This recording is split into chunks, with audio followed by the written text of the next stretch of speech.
SLBC టన్నెల్లో రెండో కార్మికుడి మృతదేహం లభ్యమైంది.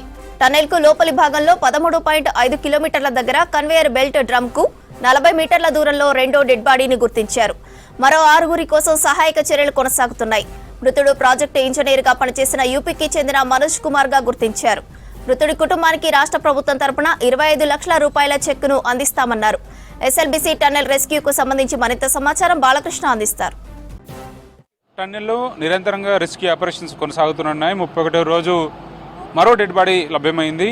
ఇప్పటి వరకు 2 మృతదేహాలు వెలుగుదీశారు రెస్క్యూ బృందాలు. ఇప్పటి వరకు ఉన్నటువంటి ఆ 8లో మిగతా 6 మృతదేహాలకు సంబంధించిన ఆచూకీ ఇంకా తెలియరాలేదు.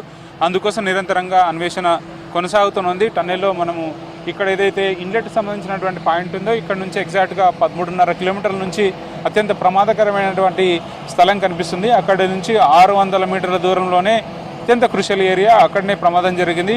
ప్రమాదం జరిగిన సందర్భంలో టీబీఎం 2 పార్ట్లుగా బ్రేక్ అయి ఫ్రంట్ పార్ట్ అంతా కూడా టన్నెల్ ముందు భాగం అంతా కూడా లోపల సరంగంలో చిక్కుకొని పోయి ఉంటే మరో వెనుక భాగం అంతా కూడా చెల్లా చెరుగా పడిపోయింది. అక్కడ ఉన్నటువంటి లోకో మనం లెఫ్ట్ సైడ్ చూస్తున్నట్టుగా కాంక్రీట్ సెగ్మెంట్స్ ఏవైతే లోపల డ్రిల్ చేసిన తర్వాత కాంక్రీట్ సెగ్మెంట్స్ని అలా అమర్చేసేందుకు లోకో తీసుకువెళ్ళిన సందర్భంలో ఆ లోకోలోనే ఒక డెడ్ బాడీని ఐడెంటిఫై చేయడం జరిగింది. ఎస్ఎల్బీసీ టన్నెల్ ప్రమాదంలో ఇవాళ 2వ డెడ్ బాడీని రికవర్ చేయడం జరిగింది. ప్రస్తుతం మనతో పాటు నాగర్కర్నూలు జిల్లా కలెక్టర్ సంతోష్ కుమార్ గారు వారితో మాట్లాడదాం. సార్, డీటెయిల్స్ ఏంటి? డెడ్ బాడీని ఐడెంటిఫై చేశారు. మనకి ఈ రెస్క్యూ ఆపరేషన్లో భాగంగా ఈరోజు 2వ మృతదేహాన్ని కూడా మనము ఐడెంటిఫై చేయడం జరిగింది. సో ఆయనని ఒక ప్రాజెక్ట్ ఇంజనీర్గా మనోజ్ కుమార్గా ప్రిలిమినరీగా మనకున్న ఇన్ఫర్మేషన్ ప్రకారము చెప్పడం జరుగుతుంది. బట్ దీని నుంచి ఇక్కడి నుంచి మళ్ళీ గవర్నమెంట్ జనరల్ హాస్పిటల్ నాగర్ కర్నూలుకి వెళ్ళి అక్కడ టోటల్గా క్లీన్ చేసి పోస్ట్ మార్టం చేసి అఫీషియల్గా కూడా ఇన్ఫామ్ చేయడం జరుగుతుంది. సో ఆనరబుల్ సీఎం గారు వాళ్ళ కుటుంబాలకి 25 lakhs ఎక్స్గ్రేషియా కూడా ఇవ్వమని జరిగింది. సో ఆ ఎక్స్గ్రేషియా కూడా ఇవ్వడం జరుగుతుంది.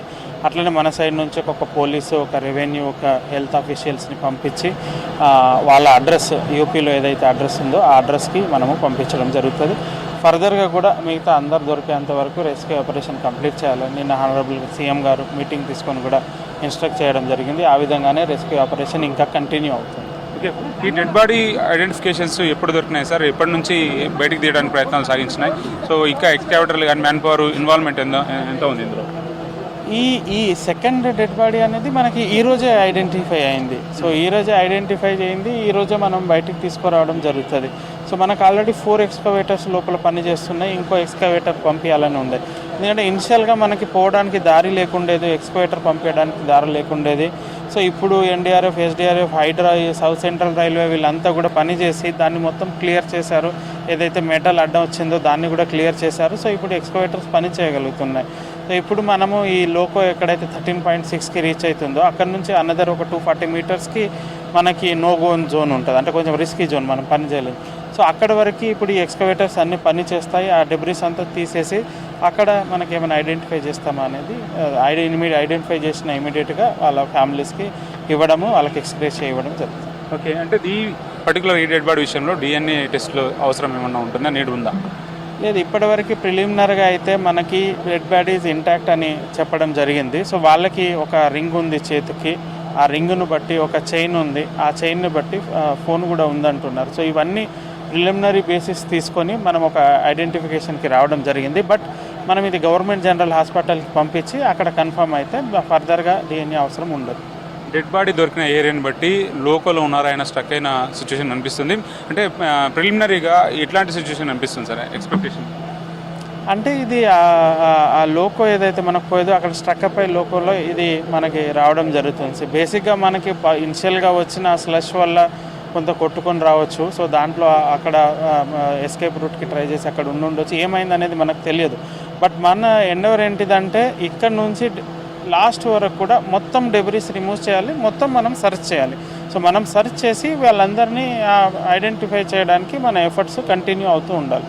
ఇప్పుడు ఫర్దర్గా రిమైనింగ్ 6 బాడీస్కు టాస్క్ ఏదైతే ఉందో అది చాలా క్రూషియల్ టాస్క్. ఎందుకంటే నీటి ఊట కూడా చాలా ఎక్కువగా వస్తుంది, దాంతోపాటు సిల్ట్ కూడా ఎక్కువగా ఉంది, ఎక్స్కవేటర్లు మూవ్ అవుతున్నాయి, పైనుంచి ఏదైనా కొలాప్స్ అయ్యే ఛాన్సెస్ కూడా ఉన్నట్టుగా కనిపిస్తుంది. సో జిఎస్ఐ కానీ, సిస్మాలజీ డిపార్ట్మెంట్ కానీ, ఎన్జీఆర్ ఇచ్చినటువంటి రిపోర్ట్స్ ఏమి? ఇనిషియల్గా లాస్ట్ ఏదైతే 30 మీటర్స్ ఉందో సో అక్కడ మనము వెంచర్ కావద్దని మనకు జిఎస్ఐ చెప్పారు. దాన్ని మనము ఒక జాలీలాగా పెట్టేసి అవతల సైడ్ పోవట్లేదు. ఎక్కడైతే GSI is completely safe to work అని మనకి ఇన్ రిటర్న్లో కూడా ఇవ్వడానికి రెడీగా ఉన్నారు చెప్పారు. సో ఆ సేఫ్ టు వర్క్ ప్లేస్ అయితే ఉందో ఈ 240 మీటర్స్ ఏదైతే ఉందో దాన్ని మనం కంప్లీట్గా డెబ్రీస్ రిమూవ్ చేస్తాం, అందులో మన రెస్క్యూ కంటిన్యూ చేస్తాం. Once this is done again will take input from GSI NGRI last 20-30 metres మనం ఏం చేయాలనేది అప్పుడు తీసుకుంటాం, డిసిషన్ తీసుకుంటాం. సార్ వందల గ్యాలన్ల కొద్దీ పర్ మినిట్కి వాటర్ వస్తుంది, నీటి ఒకటి వస్తుంది, వాటర్ బాడీస్ ఉన్నాయి అంటున్నారు అక్కడ. సో వాటిని డైవర్ట్ చేయడానికి ఏమైనా ప్లాన్ చేస్తున్నారా ఏంటి? ఇది వాటర్ అనేది ఈరోజు విషయం కాదు. మనకి 3500 litres per minute approximate water మనకి కంటిన్యూస్గా వస్తుంది. దిస్ ఇస్ నాట్ టుడే, ముందు 1-2 ఇయర్స్ నుంచి కూడా రావడం. అంటే దానికి ఒక మనకి ఎస్టాబ్లిష్డ్ సిస్టమ్ ఉంది. They have 5 pumps. ఆ పంప్స్ ద్వారా ఎంతైతే వాటర్ వస్తుందో ఆ మొత్తం వాటర్ని కూడా మనం డీవాటరింగ్ చేస్తున్నాం. సో ఇప్పుడు వాటర్ నుంచి పెద్దగా ఏం సమస్య లేదు. ఎంత వాటర్ వస్తుందో అంత మనం డీవాటర్ చేయగలం. ఇనిషియల్ 1-2 డేస్ మనం అనుకున్న దానికంటే ఆల్మోస్ట్ 10,000 లీటర్స్ పర్ మినిట్ అట్లా వస్తుంది కాబట్టి అప్పుడు కొంచెం డీవాటరింగ్ సమస్య ఉండే. బట్ ఇప్పుడు సిస్టమ్ ఎస్టాబ్లిష్ అయింది, డీవాటరింగ్ కంటిన్యూస్గా నడుస్తుంది. ఓకే, వుడెన్ కాక్స్ కూడా పెట్టారు సార్. వాటి సపోర్ట్ ఏ విధంగా ఉండే అవకాశం ఉంది ఫర్దర్గా ఇన్సిడెంట్ జరగకుండా?